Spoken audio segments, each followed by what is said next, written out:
आत्यंतिक प्रलय एवं गर्भ की उत्पत्ति का वर्णन। अग्निदेव कहते हैं, वशिष्ठ जी, अब मैं आत्यंतिक प्रलय का वर्णन करूंगा। जब जगत के आध्यात्मिक, आधिदैविक और आधि भौतिक संतापों को जानकर मनुष्य को अपने से भी वैराग्य हो जाता है, उस समय उसे ज्ञान होता है और ज्ञान से इस सृष्टि का आत्यंतिक प्रलय होता है। यही जीवात्मा का मोक्ष है। आध्यात्मिक संताप शारीरिक और मानसिक भेद से दो प्रकार का होता है। ब्रह्मन, शारीरिक ताप के भी अनेकों भेद हैं, उन्हें श्रवण कीजिए। जीवभोग देह का परित्याग करके अपने कर्मों के अनुसार पुनः गर्भ में आता है। वशिष्ठ जी, एक आतिवाहिक संज्ञक शरीर होता है, वो केवल मनुष्यों को मृत्युकाल उपस्थित होने पर प्राप्त होता है। विप्रवर, यमराज के दूत मनुष्य के उस अतिवाहिक शरीर को यमलोक के मार्ग से ले जाते हैं। मुने, दूसरे प्राणियों को न तो अतिवाहिक शरीर मिलता है और न वे यमलोक के मार्ग से ही ले जाए जाते हैं। तदनंतर यमलोक में गया हुआ जीव कभी स्वर्ग में और कभी नरक में जाता है। जैसे रहट नामक यंत्र में लगे हुए घड़े कभी पानी में डूबते हैं और कभी ऊपर आते हैं, उसी तरह जीव को कभी स्वर्ग और कभी नरक में चक्कर लगाना पड़ता है। ब्रह्मन, ये लोक कर्म भूमि है और परलोक फल भूमि। यमराज जीव को उसके कर्मानुसार भिन्न भिन्न योनियों तथा नरकों में डाला करते हैं। यमराज ही जीव द्वारा नरकों को परिपूर्ण बनाए रखते हैं। यमराज को ही इनका नियामक समझना चाहिए। जीव वायु रूपी होकर गर्भ में प्रवेश करते हैं। यमदूत जब मनुष्य को यमराज के पास ले जाते हैं, तब वे उसकी ओर देखते हैं, उसके कर्मों पर विचार करते हैं। यदि कोई धर्मात्मा होता है तो उसकी पूजा करते हैं और यदि पापी होता है तो अपने घर पर उसे दंड देते हैं। चित्रगुप्त उसके शुभ और अशुभ कर्मों का विवेचन करते हैं। धर्म के ज्ञाता वशिष्ठ जी, जब तक बंधु बांधवों का अशौच निवृत्त नहीं होता, तब तक जीव आतिवाहिक शरीर में ही रहकर दिए हुए पिंडों को भोजन के रूप में अपने साथ ले जाता है। तत्पश्चात प्रेतलोक में पहुंचकर प्रेतदेह आतिवाहिक शरीर का त्याग करता है और दूसरा शरीर भोगदेह पाकर वहां भूख प्यास से युक्त हो निवास करता है। उस समय उसे वही भोजन के लिए मिलता है जो श्राद्ध के रूप में उसके निमित्त कच्चा अन्न दिया गया होता है। प्रेत के निमित्त पिंडदान किए बिना उसको अतिवाहिक शरीर से छुटकारा नहीं मिलता। वो उसी शरीर में रहकर केवल पिंडों का भोजन करता है। सपिंडीकरण श्राद्ध करने पर 1 वर्ष के पश्चात वो प्रेत देह को छोड़कर भोगदेह को प्राप्त होता है। भोगदेह 2 प्रकार के बताए गए हैं, शुभ और अशुभ। भोगदेह के द्वारा कर्मजनित बंधनों को भोगने के पश्चात जीव मर्तलोक में गिरा दिया जाता है। उस समय उसके त्यागे हुए भोगदेह को निशाचर खा जाते हैं। ब्रह्मन, यदि जीव भोगदेह के द्वारा पहले पुण्य के फलस्वरूप स्वर्ग का सुख भोग लेता है और पाप भोगना शेष रह जाता है, तो वो पापियों के अनुरूप दूसरा भोग शरीर धारण करता है। परंतु जो पहले पाप का फल भोग कर पीछे स्वर्ग का सुख भोगता है, वो भोग समाप्त होने पर स्वर्ग से भ्रष्ट होकर अपवित्र आचार विचार वाले धर्मानों के घर में जन्म लेता है। वशिष्ठ जी, यदि जीव पुण्य के रहते हुए पहले पाप भोगता है तो उसका भोग समाप्त होने पर वह पुण्य भोग के लिए उत्तम देवोचित शरीर धारण करता है। जब कर्म का भोग थोड़ा सा ही शेष रह जाता है तो जीव को नरक से भी छुटकारा मिल जाता है। नरक से निकला हुआ जीव पशु पक्षी आदि तिर्यक योनि में ही जन्म लेता है, इसमें तनिक भी संदेह नहीं है।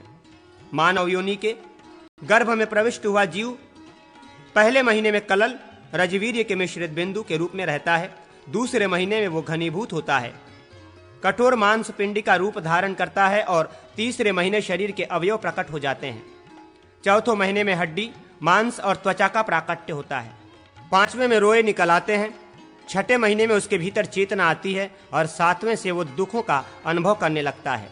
उसका सारा शरीर झिल्लियों में लिपटा होता है और मस्तक के पास उसके जुड़े हुए हाथ बंधे रहते हैं। यदि गर्भ का बालक नपुंसक हो तो वह उदर के मध्य भाग में रहता है, कन्या हो तो वह वाम भाग में और पुत्र हो तो दाएं भाग में रहा करता है। पेट के विभिन्न भागों में रहकर वो पीठ की ओर मुंह किए रहता है। जिस योनि में वो रहता है उसका उसे अच्छी तरह ज्ञान होता है, इसमें तनिक भी संदेह नहीं है। इतना ही नहीं, वो मनुष्य जन्म से लेकर वर्तमान जन्म तक के अपने सभी वृत्तांतों का स्मरण करता है। गर्भ के उस अंधकार में जीव को बड़े कष्ट का अनुभव होता है। 7वें महीने में वो माता के खाए हुए पदार्थों का रस पीने लगता है। 8वें और 9वें महीने में उसको गर्भ के भीतर बड़ा उद्वेग होता है। मैथुन होने पर तो उसे और भी वेदना होती है। माता के अधिक परिश्रम करने पर भी गर्भ के बालक को कष्ट होता है। यदि माँ रोगणी हो जाए तो बालक को भी रोग का कष्ट भोगना पड़ता है। उसके लिए एक मुहूर्त 2 घड़ी भी 100 वर्षों के समान हो जाता है। जीव अपने कर्मों के अनुसार गर्भ में संतप्त होता है, फिर वह ऐसे मनोरथ करने लगता है मानो गर्भ से निकलते ही मोक्ष के साधनभूत ज्ञान के प्रयत्न में लग जाएगा। प्रसूति वायु की प्रेरणा से उसका सिर नीचे की ओर हो जाता है और वो योनि यंत्र से पीड़ित होता हुआ गर्भ से बाहर निकल आता है। बाहर आने पर 1 महीने तक उसकी ऐसी स्थिति रहती कि कोई हाथ से छूता है तो भी उसे कष्ट होता है। ख शब्दवाच्य आकाश के शरीर के भीतर छोटे छोटे छेद, कान तथा शून्यता, अवकाश आदि उत्पन्न होते हैं। श्वासोच्छ्वास, गति और अंकों को टेढ़ा मेढ़ा करके किसी का स्पर्श करना, ये सब वायु के कार्य है। रूप, नेत्र, गर्मी, पाचन क्रिया, पित्त, मेघा, वर्ण, बल, छाया, तेज और शौर्य ये शरीर में अग्नि तत्व से प्रकट होते हैं। पसीना, रसना, स्वाद का अनुभव करने वाली जिह्वा, क्लेद, गलना, वसा, चर्बी, रसा, रस ग्रहण की शक्ति, शुक्र, वीर्य, मूत्र और कफ आदि का जो देह में प्रादुर्भाव होता है वो जल का कार्य है। घ्राणेन्द्रिय, केश, नख और शिराएं, नाड़ियां भूमि तत्व से प्रकट होती हैं। शरीर में जो कोमल पदार्थ त्वचा, मांस, हृदय, नाभि, मज्जा, मल, मेदा, क्लेदन और आमाशय आदि हैं, वे माता के रज से उत्पन्न होते हैं। शिरा, स्नायु और शुक्र का प्रादुर्भाव पिता से होता है तथा काम, क्रोध, भय, हर्ष, धर्माधय में प्रवृत्ति, आकृति, स्वर, वर्ण और मेहन, मूत्रादि की क्रिया आदि जीव के शरीर में स्वतः प्रकट होते हैं। ये दोष और गुण उसके अपने हैं। अज्ञान, प्रमाद, आलस्य, क्षुधा, तृषा, मोह, मात्सर्य, वैगुण्य, शोक, आभास और भय आदि भाव तमोगुण से होते हैं। महामुने, काम, क्रोध, शौर्य, यज्ञ की अभिलाषा, बहुत बोलने की आदत, अहंकार तथा दूसरों का अनादर करना ये रजोगुण के कार्य हैं। धर्म की अभिलाषा, मोक्ष की आकांक्षा, भगवान विष्णु में पराभक्ति का होना, उदारता और उद्योगशीलता, इन्हें सत्वगुण से उत्पन्न समझना चाहिए। चंचल, क्रोधी, डरपोक, अधिक बातूनी, कलह में रुचि रखने वाला तथा स्वप्न में आकाश मार्ग से उड़ने वाला मनुष्य अधिक वात वाला होता है। उसमें वात की प्रधानता होती है। जिसके असमय ही बाल सफेद हो जाएं, जो क्रोधी, महाबुद्धिमान और युद्ध को पसंद करने वाला हो, जिसे सपने में प्रकाशमान वस्तुएं अधिक दिखाई देती हों, उसे पित्त प्रधान प्रकृति का मनुष्य समझना चाहिए। जिसकी मैत्री, उत्साह और अंग सभी स्थिर हों, जो धन आदि से संपन्न हो तथा जिसे स्वप्न में जल एवं श्वेत पदार्थों का अधिक दर्शन होता हो, उस मनुष्य में कफ की प्रधानता है। प्राणियों के शरीर में रस जीवन देने वाला होता है। रक्त लेपन का कार्य करता है तथा मांस मेहन एवं स्नेहन क्रिया का प्रायोजक है। हड्डी और मज्जा का काम है। शरीर को धारण करना, वीर्य की वृद्धि शरीर को पूर्ण बनाने वाली होती है। ओज शुक्र एवं वीर्य का उत्पादक है। वही जीव की स्थिति और प्राण की रक्षा करने वाला है। ओज शुक्र की अपेक्षा भी अधिक सार वस्तु है। वो हृदय के समीप रहता है और उसका रंग कुछ पीला होता है। दोनों जंघें ये समस्त पैर के उपलक्षण हैं। दोनों भुजाएं, उदर और मस्तक ये 6 अंग बताए गए हैं। त्वचा के 6 स्तर हैं। एक तो वही है जो बाहर दिखाई देती है, दूसरी वो है जो रक्त धारण करती है, तीसरी किलास धातु विशेष और चौथी कुंड धातु विशेष को धारण करने वाली है। 5वीं त्वचा इंद्रियों का स्थान है और 6ठी प्राणों को धारण करने वाली मानी गई है। कला भी 7 प्रकार की है।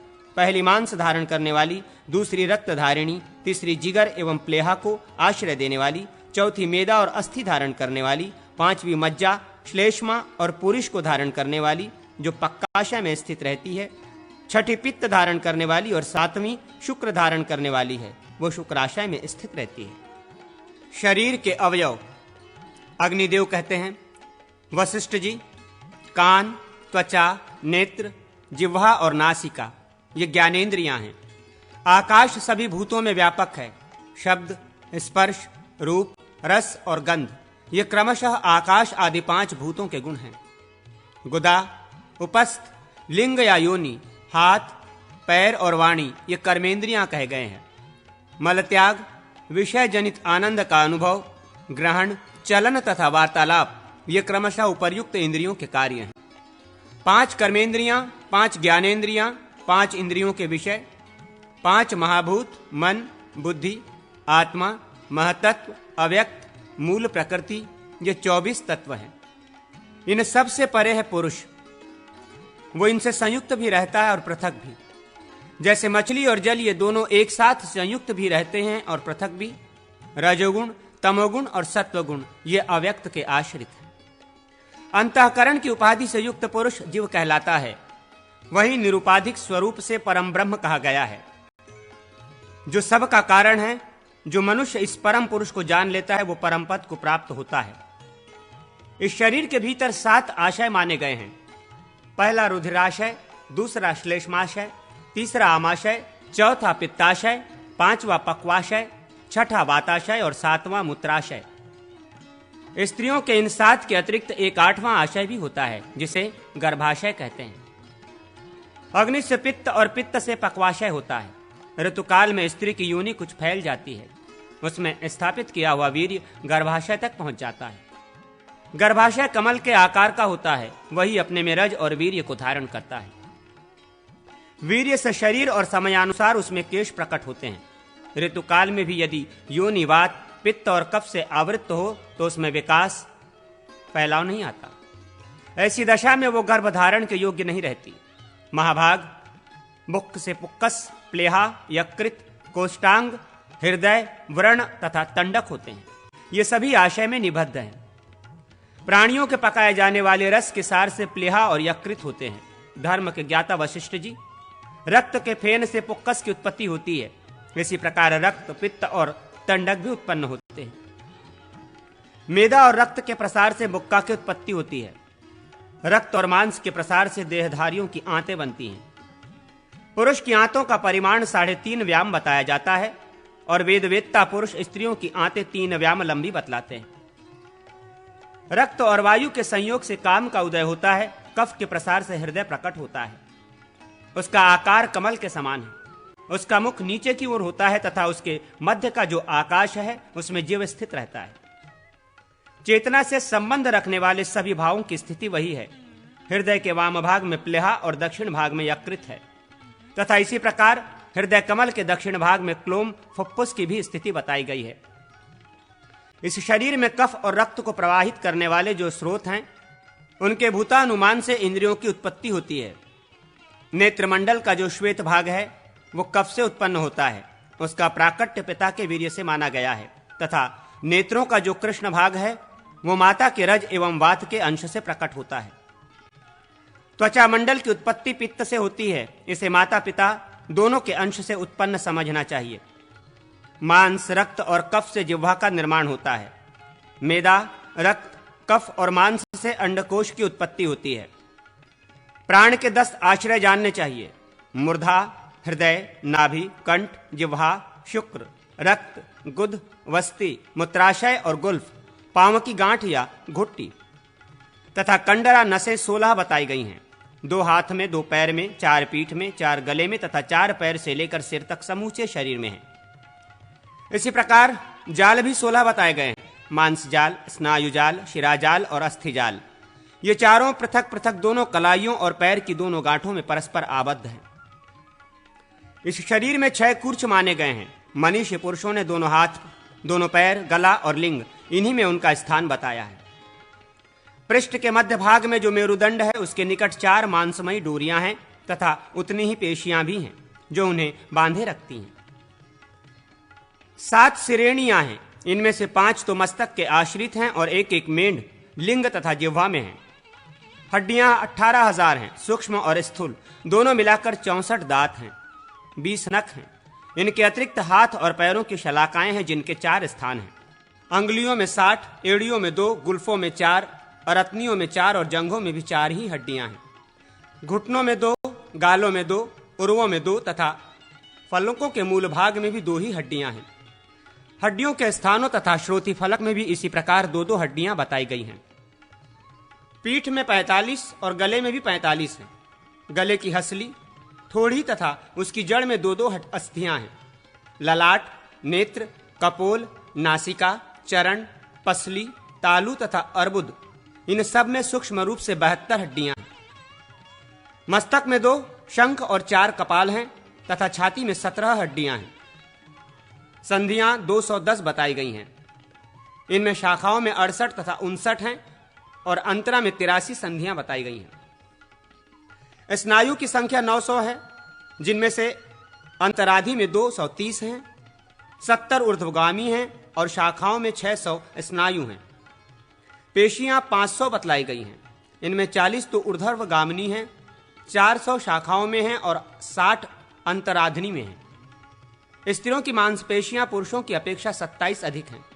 इनमें 10 दोनों स्तनों में, 13 योनि में तथा 4 गर्भाशय में स्थित है। देहधारियों के शरीर में 30,900 तथा 56,000 नाड़ियां हैं। जैसे छोटी छोटी नलियां क्वारियों में बहाकर ले जाती हैं, उसी प्रकार वे नाड़ियां संपूर्ण शरीर में उस रस को प्रवाहित करती हैं।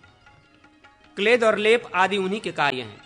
महामुने, इस देह में 72 करोड़ छिद्र या रोमकूप हैं तथा मज्जा, मेदा, वसा, मूत्र, पित्त, श्लेष्मा, मल, रक्त और रस इनकी क्रमशः अंजलियां मानी गई हैं। इनमें से पूर्व अंजलि की अपेक्षा उत्तरोत्तर सभी अंजलियां मात्रा में 1.5 गुनी अधिक हैं। एक अंजलि में आधी वीर्य की और आधी उओज की है। विद्वानों ने स्त्रियों के रज की 4 अंजलियां बताई हैं। यह शरीर मल और दोष आदि का पिंड है। ऐसा समझकर अपने अंतःकरण में इसके प्रति होने वाली आसक्ति का त्याग करना चाहिए।